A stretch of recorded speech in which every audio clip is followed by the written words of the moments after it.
On this episode, we talk about evaluating your startup, digital signage costs, and how to get influencers to rep your product.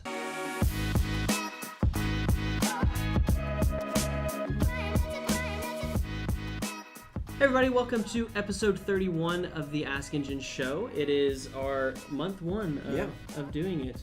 How do you feel? It's gone by really quick. It's weird to think like episode 30. I don't feel like I've done this. Well, I haven't done it 30 times because I was gone for a while. But you have almost, just about. Yep, I missed one episode. Yeah. You were in Disney. Yep, you were in Disney. Yeah. Really excited today. We've got Lauren and Lance Stokes from Lauren James coming by. This will be, you'll see this tomorrow, but they're coming by today. We're going to do a little fireside chat, AMA with the e-commerce community here. So we're super excited. Going to bang out this episode now and then do that as well. So check back on our Facebook page tomorrow for that Q&A AMA live experience. Yeah. Ready? Question 1. This user on Quora is asking, how should I evaluate my startup when I have a rough estimation of production volume and customer price and what my expected profit should be? Yeah. 0. Yeah, don't. You should really be running this business for some period of time before you start evaluating and estimating. I mean, like, when I was doing venture capital with Hayseed, people can come in with all sorts of business plans and profit projections and saying, I'm going to have 500% growth over the next 3 years. Yeah. But if you're not in the trenches actually running this business, you can't really evaluate it with any accuracy. Mm-hmm. Yeah, I mean, I think that a rough estimation, what is your rough estimation on? Is it a rough estimation of what other people are doing? Is it a rough estimation based on your current numbers? I mean, based on what you're making that assumption on is going to be the quality of the estimation itself. At the end of the day, nobody cares about what your estimations are. They care about what you produce and what you execute against. We had a board meeting a few weeks ago. We look great on paper, but it's not going to matter if we don't execute as a team. And so I would really recommend, based on just kind of the way that you ask this question, I would put your head down for 6 months, crank out as much work as you can, and then take your head up out of the sand and then take some time to evaluate what's going on.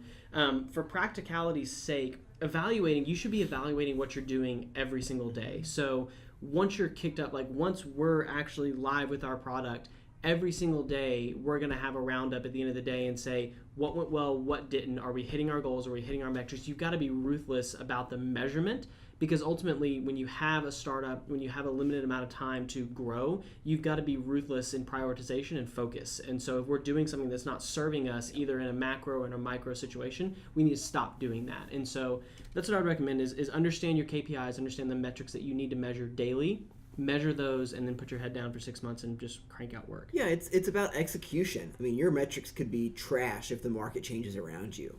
So, like, betting yourself off of estimations that are rough and conceptual is not the way you should be thinking about your startup. Just get in there and start executing before you start building out a 7,000% growth model and hawking that around the community. Yep. Question 2. Fuzz while you're... Sorry. Man. Got your back. Question 2. This user is looking for help with pricing. So they're selling digital signage. People are placing ads on swapping signage, and they're wanting to learn about how they should price. Should they price per impression? Should they price per location, the audience, the traffic they're getting? They're just wanting some insight into digital signage. Digital signage. Okay, so that's talking about like digital signage outside though. Right, like okay. a physical sign with a screen on it that rotates through and shows an ad for a period of time. Yeah, super simple answer here.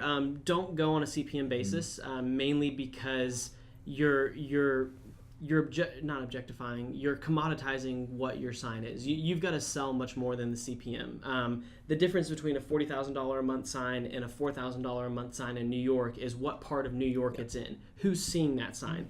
Do you have digital signage in West Hollywood? Great, charge more for it. Do you have digital signage in Wyoming? Probably not going to get as much. Sorry to people from Wyoming if you're seeing this. I'm sure your state is lovely. So yeah, I would price it and then just ask. I mean, at the end of the day, you can't go wrong asking for more. It's going to be negotiation. If someone wants your sign and they're willing to pay $5,000, great. If someone wants your sign and they're willing to pay $5, great. The market will tell you what the price and what the value of your sign is. You just need to go out and ask for as much as possible and then allow the market to decide. Yeah, it's just so dependent on where this is. I mean, if it's in a like professional high traffic area and Merrill Lynch wants to put an ad on it, like they need to pay for that. But if it's low traffic and somebody's trying to put a highly target specific ad there, maybe it's lower cost. Yeah. So. And then also, I mean, I'm not super savvy in the billboard space, but I know if you sign a billboard lease for 6 months, you're going to get a better price than if you sign it for 1 month. And so think about that as well. How long can you bring someone in to own a sign, and then you have that recurring revenue? Yeah. Last question. This user from r/social media is trying to encourage some influencers to tweet about their product. They're giving us some background. They have a website. It's a repository of job interview questions and answers for product managers to prepare for job interviews.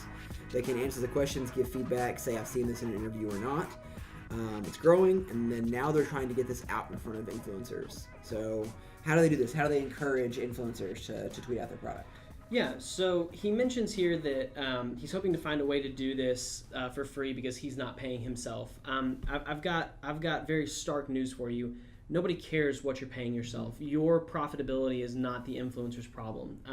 So with that, practical ways that you can do this is, number one, how involved are you in this influencer's community? If you spend a year, I mean, Chef Lizette is a woman that literally, when I was following Gary Vee, I mean, like heavy following, had notifications turned on all of his posts. Chef Lizette, and I don't even know if I'm pronouncing her name correctly, she commented on every tweet, every post, every Facebook, every YouTube. I mean, like, just swarmed his audience. Like, she is a known person to the Gary Vee community. If she asked Gary for something, I'm pretty sure that he would give it to her because she's so involved in the community.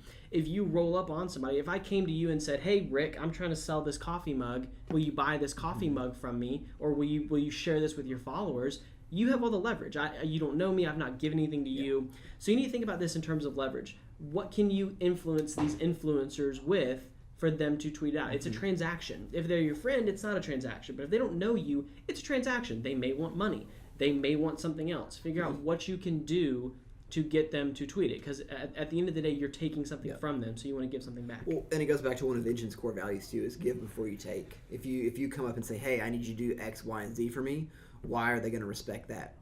Now, if you've given back to the community, like John Mack says, they're going to look at that in a whole different light. Yeah, 100%. Yep. Question of the day. Speaking of core values, I think core values is something, especially, John and I talking yesterday about Zappos. Core values is something that's really important. So if you run a business or if you're involved in a business, do you know your core values? If it's not your business, if you're working for someone else, do you even know the core values of that business? And how much do you think the core values of a business go into the impact that business has? Thank y'all for watching, and we'll see you tomorrow.